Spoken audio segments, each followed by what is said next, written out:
লড়াই, সম্প্রদায়, ধর্ম, জাতি, শ্রেণী, গোষ্ঠী, বিভিন্ন কিছুতে আমরা কিন্তু মানব জাতি বিভক্ত, খণ্ডিত। এবং আমরা বলছি যে এই জিনিসটি নাকি আধুনিক যুগে খুব বেড়েছে বা কয়েকশো বছর ধরে খুব বেড়েছে, আগে তেমনটা ছিল না। আজ মানুষ বিভিন্ন নাম দিচ্ছে এই লড়াইয়ের। লড়াই কিন্তু একটি, অর্থাৎ ফাইট বা রেসলেসনেস, অস্থিরতা।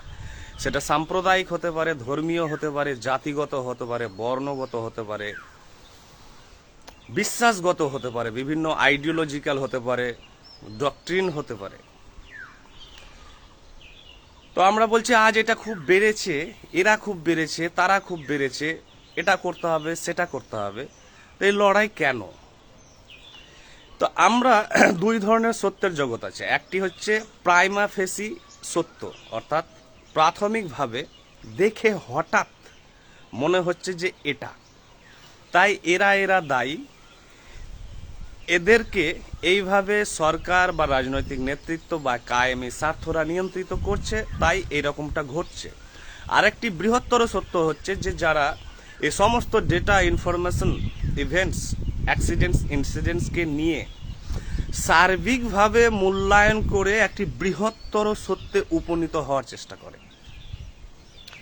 তো মানুষ কি আজ লড়ছে ধর্মের নামে বা রিলিজিয়নের নামে বা পলিটিক্যাল আইডিওলজির নামে? মোটেই নয়। এই লড়াই কিন্তু সৃষ্টি বা সভ্যতার শুরু থেকেই চলছে, অর্থাৎ যখন থেকে মানুষের চেতনা বিবর্তিত হয়েছে এবং মানুষ যখন ভাবতে শিখেছে, সমাজ গঠন করতে শিখেছে, রাষ্ট্র গঠন করতে শিখেছে, তখন থেকেই কিন্তু এই ক্ল্যাশ, এই সংঘর্ষ কিন্তু শুরু হয়েছে। তাই একে আমরা বলছি সাম্প্রদায়িক অস্থিরতা কোনোটিকে, আবার কোনোটিকে বলছি ধর্মীয় অস্থিরতা। কিন্তু এই লড়াই তো মেন ডিভিশনকে কেন্দ্র করে, অর্থাৎ পক্ষকে কেন্দ্র করে। এক পক্ষ এইদিকে, এক পক্ষ সেই দিকে, আর এক পক্ষ ওই দিকে। আমরা যারা বলছি যে এটা চরমপন্থী বা কট্টরপন্থী বা মৌলবাদ বা টেররিজম বা আতঙ্কবাদ, এই জিনিসটা কিন্তু সভ্যতার শুরু থেকেই ছিল। অর্থাৎ কখনো আমরা কাস্ট তৈরি করেছি, জাতি, বিভিন্ন বর্ণ। তো কাস্টিস্ট অ্যাটাক, অর্থাৎ কাস্টের ওপরে ভিত্তি করে আক্রমণ যুগ যুগ ধরে হয়ে এসেছে। এবং কাস্টিজম, এই জাতিভেদ প্রথা সমস্ত সমাজে, সমস্ত সভ্যতায় কিন্তু ছেয়ে আছে। এবং এর রং কিন্তু আকার বিভিন্ন, সাংস্কৃতিক রং, এর ঐতিহাসিক রং, পারিবারিক রং, social structure, family structure, relationship, প্রত্যেকটি স্তরে কিন্তু বিভিন্ন ছদ্মবেশে, রঙে এবং মাস্ক পরে পরে কিন্তু থাকে কাস্ট, যার উপরে আমরা অপর কাস্টের লোকেদের প্রতি আমরা ইনটলারেন্ট, অসহিষ্ণু, সহ্য হয় না। তারা ছোট জাত, তারা নিচু জাত, তারা আমাদের গোত্রের নয়। তাই এই লড়াই, এবং এটি সমাজ সভ্যতা সর্বত্র আছে। আছে আমাদের লড়াই কালার, অর্থাৎ কৃষ্ণাঙ্গ এবং শ্বেতাঙ্গ, হোয়াইট অ্যান্ড ব্ল্যাক এর লড়াই। আছে লড়াই জেন্ডার বায়াস, অর্থাৎ পুরুষ হচ্ছে শ্রেষ্ঠ জীব এবং পুরুষ হচ্ছে রাজা এবং বাকি প্রজা হচ্ছে নারীরা। এবং নারীদের মধ্যে যে বিদ্বেষ থেকে জন্ম নিয়েছে হাজারো ফরম্যাটে শোষণ, উৎপীড়ন, নিপীড়ন, লড়াই। প্রত্যেকটি পরিবারে ভালো করে দেখুন সামাজিক স্ট্রাকচার, ফ্যামিলি স্ট্রাকচার, নারী নিপীড়ন, উৎপীড়ন এবং নারীদেরকে অধিকার থেকে বঞ্চিত করার পুরুষতান্ত্রিক সমাজের যে প্রবণতা, সেটা কিন্তু আজ নয়, এটা সভ্যতার শুরু থেকেই চলে আসছে। যে নারীদেরকে পুরুষ নিয়ন্ত্রণ করবে এবং পুরুষরা সমস্ত কিছু, ওরা কেমন ড্রেস পরবে, কেমন পোশাক পরবে, কোথায় যাবে, কি খাবে না খাবে, সমস্ত কিছুর কিন্তু মালিক পুরুষ হয়ে গেছে। তেমনি এই যে ডিভিশন, তো নোয়াম চমস্কি আমেরিকার one of the greatest intellectual এবং ফিলোজফার্স, লিঙ্গুইস্টও তিনি এবং প্রফেসর। তিনি বলেছেন যে আমরা শুধু ধর্ম আছে বলে লড়ছি না, ধর্ম যদি নাও থাকতো এই পৃথিবীতে, ধরুন ধর্ম আসেই ভুলে যান, তবুও আমরা লড়তাম, শুধু ডিফারেন্স ক্রিয়েট করতাম। অর্থাৎ আমরা ভিন্নতা বা বিভাজন, খণ্ড খণ্ড ভাগ, গ্রুপ আমরা কিন্তু ফর্ম করতাম এবং শুধু ডিফারেন্সকে সের উপরে ভিত্তি করেই আমরা লড়তাম এবং যুগ যুগ ধরে লড়ে আসছি। গরিব বড়লোক, পুঁজিবাদী সর্বহারা, মিডল ক্লাস, সবার লড়াই, ক্লাসের ক্লাস, কাস্টের class, communal class, religious class, gender class. তো এই যে ক্লাস অর্থাৎ সংঘর্ষ, বিবাদ, কলহ, দ্বন্দ্ব, বিভাজন, এটি কিন্তু সর্বত্র প্রথম থেকেই আসে। আর যদি রিলিজিয়ান না আসতো, সম্প্রদায় না আসতো, তাহলে অন্য কারণে আমরা লড়তাম। কারণ মানুষের সহজাত প্রবৃত্তি অর্থাৎ ইনহেরেন্ট টেন্ডেন্সি হচ্ছে তার, আমরা বিবর্তিত হয়েছি আদিম যুগ থেকে। অর্থাৎ আমাদের মধ্যে এখনো আদিম সত্তা কিন্তু জীবন্ত। অর্থাৎ আমাদের যে প্রিমিটিভ সেলফ, অর্থাৎ আমরা যে একসময় জঙ্গল রাজে ছিলাম, একে অপরকে মেরে, অর্থাৎ ডারউইনের সার্ভাইভাল অব দ্য ফিটেস্ট, অর্থাৎ যে যোগ্য, যে শক্তিশালী সেই একমাত্র টিকবে, দুর্বলরা টিকবে না। এটা প্রত্যেক প্রজাতিতে, প্রকৃতিতে কিন্তু সত্য। তাই নোয়াম চমস্কি বলছেন যে দার্শনিক এবং ভাষাতত্ত্ববিদ, এবং তিনি বিশাল মাপের বুদ্ধিজীবী, আমেরিকা থেকে শুরু করে সারা বিশ্ব তাকে সম্মান করে এবং ভয় করে। অকপট, অনেস্ট, আপসহীন, সত্যবাদী। সত্য ছাড়া তিনি কিছু বলেন না, কারো পক্ষ নেন না, তিনি শুধু একটিরই পক্ষ নেন, সেটি হচ্ছে সত্য। তিনি বলছেন যে এই যে ডিফারেন্স বা ডিভিশন বা ফ্র্যাগমেন্টস আমরা ক্রিয়েট করছি, সেটা একটি বিলিফ সিস্টেমে, অর্থাৎ আমরা একটি বিশ্বাসের উপর ভিত্তি করে এই বিভাজন সৃষ্টি করছি। আপনি হয়তো সেটা ধর্মের নাম দিতে পারেন, কেউ কমিউনিটি, কেউ কাস্টের, কেউ ক্যাটেগরি, কেউ পলিটিক্সের, কেউ ডক্ট্রিনের। আপনার শুধু একটা বিলিফ সিস্টেম লাগবে, তারপরে আপনি কিন্তু অ্যাটাক করবেন, তারপরে আপনি এক্সপ্লয়েট করবেন, তারপরে আপনি অপ্রেস করবেন, নিপীড়ন করবেন। এটা কিন্তু সহজাত প্রবৃত্তি মানুষের। এই সহজাত প্রবৃত্তির এক্সটেনশন, সম্প্রসারণ হচ্ছে রাষ্ট্রশক্তি। অর্থাৎ রাষ্ট্রে যারা আছেন, অর্থাৎ রাষ্ট্রের যারা স্টেক হোল্ডার, বিভিন্ন পোর্টফোলিওতে তারা কাজ করেন, তারা কিন্তু মানুষই। তাই মিডিয়া বায়াস হবে, রাষ্ট্র, সংবিধান হোক, আইন হোক, বিভিন্ন কিছুকে তিনি কিন্তু কাজে লাগাবেন এবং তার এজেন্ডা বা প্রোপাগান্ডাকে সাকসেসফুল করার জন্য। কেন উনি করছেন? কারণ আমরা করছি বলে। অর্থাৎ মানুষ, সাধারণ মানুষ যারাকে নিজেকে নিষ্পাপ ভাবছে, সরল ভাবছেন, তারা ভাবছেন যে আমরা খেটে খাওয়া মানুষ, আমরা সাধারণ মানুষ, সেহেতু আমরা ফ্রি এইসব বায়াসেস, প্রিজুডিসেস থেকে। মোটেই নয়। আমাদের কমপ্লিসিটি অর্থাৎ দুষ্কর্মের সহযোগিতা কিন্তু আমাদেরও আছে এবং আমরাই কিন্তু রাষ্ট্র গঠনে অংশগ্রহণ করি, আমরাই কাস্ট তৈরি করি, আমরাই সম্প্রদায় তৈরি করি, আমরাই বিভাজন তৈরি করি, আমরাই আমাদের বায়াসেস, প্রিজুডিসেসের মাধ্যমে প্রভাবিত, পরিচালিত এবং নিয়ন্ত্রিত হয় সর্বত্র সমাজের এবং সভ্যতার। শুধু এখানেই নয়, সারা বিশ্বে, পৃথিবীতে। তা আপনি আমেরিকার নাম নেন, আর ফ্রান্স বা রাশিয়ার নাম নেন, বা ইসরায়েল বা প্যালেস্তাইন, যারই নাম নেন না কেন, সেখানেও দেখবেন যে সেম প্রোপাগান্ডা, সেম এজেন্ডা, অর্থাৎ নিজের নিজের স্বার্থ রক্ষা, স্বার্থের জন্য লড়াই। তাই মানুষ তো ফান্ডামেন্টালি, মৌলিকভাবে স্বার্থপর, সেলফিশ। সে নিজে খাবে, নিজে ভালো থাকবে, নিজের জাতি, নিজের ধর্ম, নিজের বাগান, নিজের বাড়ি, সমস্ত কিছু। অপরের সন্তানরা যেমন থাকছে থাক, অপরের আত্মীয় স্বজনরা কি করছে না করছে দেখে লাভ নাই।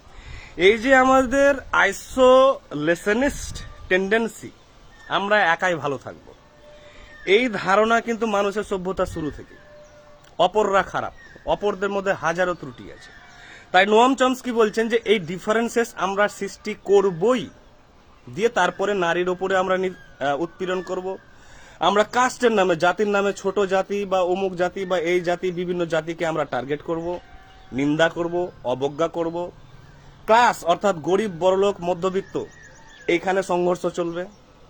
বড়লোক গরিবকে দেখতে পারবে না, সাধারণ মানুষ, খেটে খাওয়া মানুষকে আমরা অবজ্ঞার চোখে দেখব। ভিক্ষুকে আমরা তুচ্ছ তাচ্ছিল্য করে তাড়িয়ে দেব, এবং যারা পুঁজিবাদী আছে, অথরিটির লোক আছে, তাদেরকে আমরা তোষামোদ করব।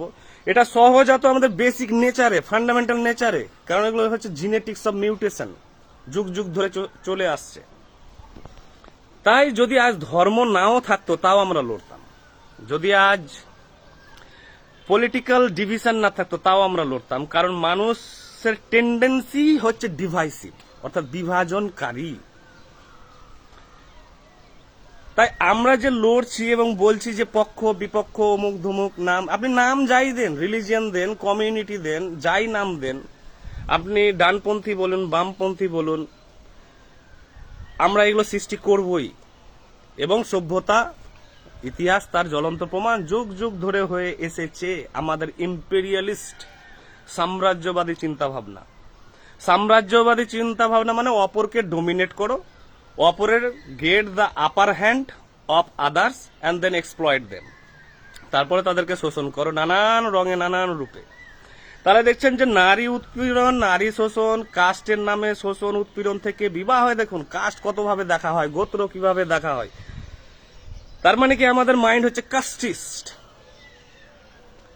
তারপরে আমরা জেন্ডার বায়াস, অর্থাৎ আমরা সেক্সিস্ট, অর্থাৎ আমরা নারীদের প্রতি দৃষ্টিভঙ্গি, নারীরা অবজেক্ট, কমোডিটি, বস্তু দ্রব্যতে আমরা পরিণত করেছি, নারীদের অধিকার পুরুষ নিয়ন্ত্রণ করছে সর্বত্র। তাই এই ডিভিশন কিন্তু ছিল এবং থাকবে ততক্ষণ পর্যন্ত, যতক্ষণ না পর্যন্ত ব্যক্তি নিজের নিজের সম্প্রদায়, নিজের নিজের জাতি, নিজের নিজের ধর্ম থেকে বেরিয়ে সে কিন্তু সার্বিক বৃহত্তর সত্যের সন্ধান পাচ্ছে যে আদৌ কি হচ্ছে সমাজে। তাই আমরা কিন্তু সোশ্যাল মিডিয়াতেই কিন্তু ব্লক হয়ে থেকে গেছি, সীমাবদ্ধ, লিমিটেড। রাজনৈতিক যারা নেতা আছে তাদের যে কথাবার্তাতেই থেকে গেছি আমরা, মিডিয়ার ব্যাখ্যাতেই আমরা থেকে গেছি, পেপার, নিউজ পেপার, আড্ডাতে থেকে গেছি। কখনো কি আমরা তাকিয়ে দেখেছি এর ঊর্ধ্বে কিছু আছে কিনা? আলটিমেটলি তো সরকারকে দায়ী করে আমরা থেকে যাচ্ছি এখানে। শুধু এই সরকার নাই, যুগ যুগ ধরে সমস্ত সরকার। এর ঊর্ধ্বে আছে এই মহাবিশ্ব, এই যে আকাশ। কখনো এগুলো ভাবতে ভাবতে জাতি, ধর্ম, বর্ণ, গোষ্ঠী, সমস্ত লড়াই, অস্থিরতা দেখতে দেখতে ভাবতে ভাবতে ওখানেই থেকে কাটিয়ে দিয়েছি না কখনো আকাশের দিকে তাকিয়ে দেখেছি যে এই মহাবিশ্বে এমন কিছু জিনিস আছে যেগুলো আমাদেরকে প্রভাবিত এবং নিয়ন্ত্রণ করছে। আপনাকে সরকার নিয়ন্ত্রণ করছে না, আপনাকে কোনো ধর্ম নিয়ন্ত্রণ করছে না, আপনাকে কোনো কাস্ট নিয়ন্ত্রণ করছে না, আপনাকে কোনো রাষ্ট্র নিয়ন্ত্রণ করছে না, আপনাকে কোনো আইন নিয়ন্ত্রণ করছে না, নিয়ন্ত্রণ করছে এই মহাবিশ্ব। ভালো করে দেখুন, সবাই আটকে গেছি আমরা বিভিন্ন ব্যাখ্যায়, সোশ্যাল মিডিয়ায় এবং বিভিন্ন প্রোপাগান্ডিস্ট মিডিয়া প্রচার থেকে, সরকার থেকে, রাষ্ট্র থেকে, আইন থেকে, সমস্ত জায়গায় আমরা আটকে গেছি। কখনো এগুলোর দিকে তাকিয়ে দেখেছি যে এগুলো কি জিনিস? অর্থাৎ এই প্রকৃতি, ব্যক্ত অব্যক্ত, দৃশ্যমান অদৃশ্যমান, সূক্ষ্ম স্থূল, এই যে জগৎ, একে বলছে মহাবিশ্ব, ইউনিভার্স। ইউনিভার্সের যে চারটি বল আছে, অর্থাৎ ফিজিক্সের সেই চারটি বল আপনাকে কনস্ট্যান্ট অবিরাম নিয়ন্ত্রণ করছে। কখনো কি ভেবেছেন যে রাষ্ট্রের সঙ্গে এই মহাবিশ্বের কি সম্পর্ক, ধর্মের সঙ্গে মহাবিশ্বের কি সম্পর্ক, জাতি, ডিভিশন, আমাদের রাগ, ক্ষোভ, অভিযোগ, পীড়া, হিংসা, অস্থিরতার সঙ্গে এই মহাবিশ্বের কি সম্পর্ক? কখনো দেখেছেন যে এই মহাবিশ্ব, আমরা ভাবছি বোধহয় আমরা এই ভারতবর্ষ হোক বা এই পৃথিবী হোক, এখানেই বোধহয় এটাই শেষ জগৎ দিয়ে আমরা লড়ে যাচ্ছি। ক্লাস, বিবাদ, দ্বন্দ্ব, কলহ, অভিযোগ, রাগ, ক্ষোভ, বদলা। কখনো ভেবেছি যে এই সারা মহাবিশ্ব আমাদেরকে চারটি বল নিয়ন্ত্রণ করছে এবং করাচ্ছে? সেটি হচ্ছে ইলেকট্রোম্যাগনেটিক ফোর্স একটি, দ্বিতীয় হচ্ছে উইক অ্যান্ড স্ট্রং ফোর্স, আর ফোর্থ হচ্ছে গ্র্যাভিটি, মাধ্যাকর্ষণ শক্তি। এই চারটি বল ফিজিক্সের বল। ফিজিক্সের বল মানে কোনো বিষয় নয় কলেজের বা ইউনিভার্সিটি বা বিদ্যালয়ের। এই মহাবিশ্বের চারটি বল আপনাকে নিয়ন্ত্রণ করছে সর্বদা। আপনার বড় হওয়া, আপনার কোষ বিভাজন থেকে শুরু করে, আপনার স্নায়ু উত্তেজনা থেকে শুরু করে, আপনার চলাফেরা, আপনি দাঁড়িয়ে আছেন কেন, আপনি কথা বলছেন কেন, আপনি এরকম ভাবছেন কেন, আপনি এরকম করছেন কেন, সমস্ত কিছু নিয়ন্ত্রণ করছে কিন্তু এই প্রকৃতির ব্যক্ত অব্যক্ত নিয়ম। আপনি জাতি, ধর্ম এবং আপনি যে সমস্ত কিছুতে আপনি যে এনগেজ হয়ে গেছেন, ইনভলভ হয়ে গেছেন, এর পেছনে আছে কিন্তু এই মহাবিশ্ব আপনাকে দিয়ে করাবে। তাই আপনার সমস্ত কিছু নিয়ন্ত্রণ করে কিন্তু কার্যকারণ নীতি, যাকে বিজ্ঞানে বলা হয় সায়েন্টিফিক ডিটারমিনিজম। এই সায়েন্টিফিক ডিটারমিনিজম অনুযায়ী আপনি চলছেন, আপনি কিছু করছেন না, সমস্ত কিছু কিন্তু পূর্ব নির্ধারিত, অর্থাৎ কজালি রিলেটেড, কজালি প্রিডেস্টিন, যার জন্য আমার ফেসবুকের নাম হচ্ছে প্রিডেস্টিন, যাতে মনে করানো হয়, আমাকে স্মরণ করানো হয় সমস্ত কিছু পূর্ব নির্ধারিত। আপনাকে ডানপন্থী, বামপন্থী, উমুক ধর্মের লোক, এই ধর্মের লোক, সেই ধর্মের লোক কিছু করছে না, সব করছে এই মহাবিশ্ব। এই মহাবিশ্বের সাথে নিজেকে কানেক্ট করুন, রিলেট করুন, তারপরে সব সমাধান পেয়ে যাবেন।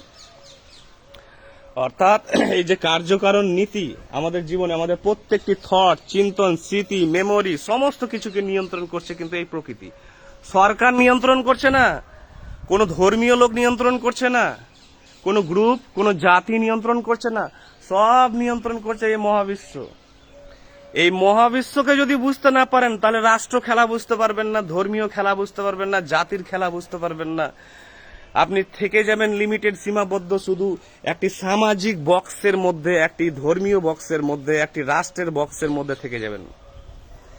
এই মহাবিশ্ব একটি নিজে রাষ্ট্র, অর্থাৎ সরকারের বাইরে বেরোতে হবে, দেশের ঊর্ধ্বে যেতে হবে, জাতি ধর্মের ঊর্ধ্বে যেতে হবে, না হলে সলিউশন পাবেন না, সমাধান।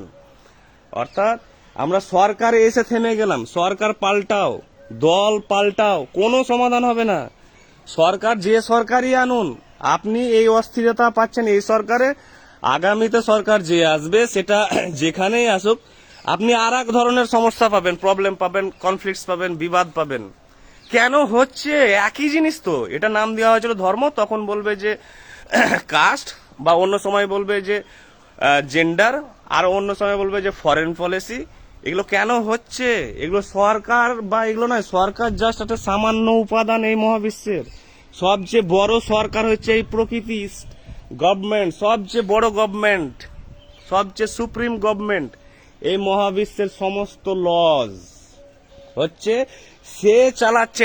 এই ইউনিভার্স একটি রাষ্ট্র, অর্থাৎ আপনার রাষ্ট্র শুধু এই দেশ বা সেই দেশ নয়, এখানে আমাদের একটি রাষ্ট্র আছে, সেটি হচ্ছে এই ইউনিভার্স, এই মহাবিশ্ব, এই অব্যক্ত, অসীম, সীমাহীন কিন্তু প্রকৃতি। এই মহাবিশ্ব আপনাকে নিয়ন্ত্রণ করছে, যার একটি, আপনি যাকে দেশ ভাবছেন বা রাষ্ট্র, সে একটি সামান্য অংশ মাত্র এখানে, যার জন্যই মানুষ কিন্তু সমাধান কোনোদিনই পাচ্ছে না। আজ 10,000 বছরের আমাদের সভ্যতা যদি বলি, বৈদিক সভ্যতা, সেই সভ্যতায় মানুষ সমাধান কেন পাচ্ছে না? কারণ সব ছোট ছোট কিন্তু বক্সের মধ্যে, কারাগারে সব বন্দী, একে অপরকে অভিযোগ করতেই সব ব্যস্ত। কিন্তু এই খেলা খেলছে কিন্তু ইউনিভার্স। তাই সরকারের ঊর্ধ্বে যেতে হবে আপনাকে। You have to go beyond the government which you have elected. যাকে নির্বাচিত করেছেন, বা যাকে ঘৃণা করছেন বা ভালোবাসছেন, তার ঊর্ধ্বে গিয়ে যেতে হবে। আর তার ঊর্ধ্বে হচ্ছে স্টেজ। এই হচ্ছে স্টেজ। এই স্টেজের গাছের পাতা থেকে শুরু করে, পদার্থ থেকে শুরু করে, উদ্ভিদ থেকে শুরু করে সমস্ত কিছুকে আপনাকে দেখতে হবে, এবং এর সাথে আমাদের সমস্ত কিছুর কিন্তু কানেকশন, রিলেশন, এবং সমস্ত কিছুকে নিয়ন্ত্রণ করছে। তাই উপনিষদ বা তাও তে চেং বলছেন যে এই মহাবিশ্ব একটি পরিবার, এই কসমস বা ইউনিভার্স একটি পরিবার। এই পরিবারের আপনি সামান্য অংশ মাত্র এখানে, যেখানে আপনি ছোট ছোট বক্স সৃষ্টি করে কিন্তু এখানে আপনি অস্থির হয়ে গেছেন। তাই যদি বুঝতে চান রাষ্ট্র কি, দেশ কি, ধর্ম কি, জাতি কি, ভিন্নতা কি, মানুষ কি, কেন আমরা এগুলো করছি, কেন আদান প্রদান এত, কেন এত হইচই, কেন এত উন্মাদনা, তাহলে বুঝতে গেলে আপনাকে নেচারকে বুঝতে হবে, এই ইউনিভার্সকে বুঝতে হবে। আর নেচার, ইউনিভার্সকে বুঝতে গেলে আপনার কিন্তু সমস্ত কিছু সমাধান হয়ে যাবে। আপনার রাষ্ট্রের সমস্যার সমাধান হয়ে যাবে, আপনার দেশ, পরিবার, ব্যক্তি, যা কিছু প্রবলেমস আছে সব সমাধান হয়ে যাবে। আর এই সমাধানের পথ হচ্ছে ইউনিভার্সকে জানা। ইউনিভার্সকে না জেনে যদি দেশ গঠন করতে যান, যে সরকারি পাল্টান, যে সরকারি নিয়ে আসেন, অটোক্রেসি নিয়ে আসেন, ডেমোক্রেসি নিয়ে আসেন, ফ্যাসিজম নিয়ে আসেন, থিওক্রেসি নিয়ে আসেন, মোনার্কি নিয়ে আসেন, কোনো সমাধান হবে না। যে তন্ত্রই আপনি সিস্টেম তৈরি করুন, আজ আমাদের পশ্চিমবঙ্গে সরকার পাল্টান, গুজরাটে সরকার পাল্টান, উড়িষ্যা, মধ্যপ্রদেশ, হরিয়ানা, কাশ্মীর, যেখানেই যাই করুন, কোনো বৃহৎ সফলতা আপনি পাবেন না। ঘটতে থাকবে ঘটনা, প্রত্যেক রেজিমে সরকারের ঘটনা ঘটবে, কারণ মানুষ আছে সেখানে। আর মানুষ মানেই হচ্ছে ম্যাক্সিমামটাই হচ্ছে অসচেতন, কারণ সবাই কিন্তু আমরা বায়াস, সবাই আমরা প্রিজুডিস, একে অপরের বিরুদ্ধে সবাই। শুধু দরকার আমাদের একটা মতবাদ, শুধু সেই মতবাদ হতে পারে ধর্মীয়, কখনো কাস্ট, কখনো অন্য আইডিওলজি। তাই যদি সমাধান চান তাহলে ইউনিভার্সকে বুঝুন, আর ইউনিভার্সকে বুঝে রাষ্ট্রের সঙ্গে কানেকশন করতে হবে, তার যে কি সম্পর্ক। এই রাস্তা হচ্ছে 3-4টি রাস্তার মাধ্যমে এই সম্পর্ক বোঝা যায়। যখন আপনি সত্য ছাড়া আর কিছু বলবেন না, আপনি আর কারো পক্ষে নন, কোনো গোষ্ঠী নেই আপনার, কোনো সম্প্রদায় নেই, কোনো শ্রেণী নেই, কোনো জাতি নেই, কোনো ধর্ম নেই আপনার, কোনো সরকার, কোনো রাজনৈতিক দল আপনার নেই। কখন? যখন এই মহাবিশ্বকে বুঝতে পারবেন।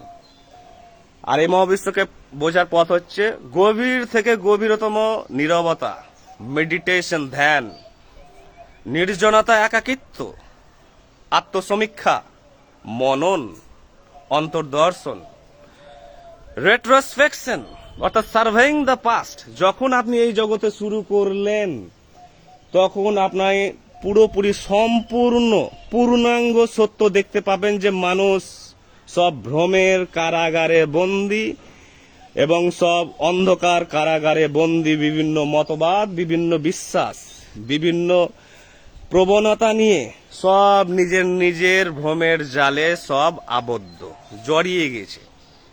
তাই এই ইউনিভার্সকে বুঝুন, উপনিষদ পড়ুন, তাও তে চিং পড়ুন। তাও তে চিং হচ্ছে লাওজু, একজন প্রাচীন চাইনিজ দার্শনিক, তার বই পড়ুন, তাও তে চিং, TAO, তাও তে, TE চিং, CHING, তাও তে চিং পড়ুন।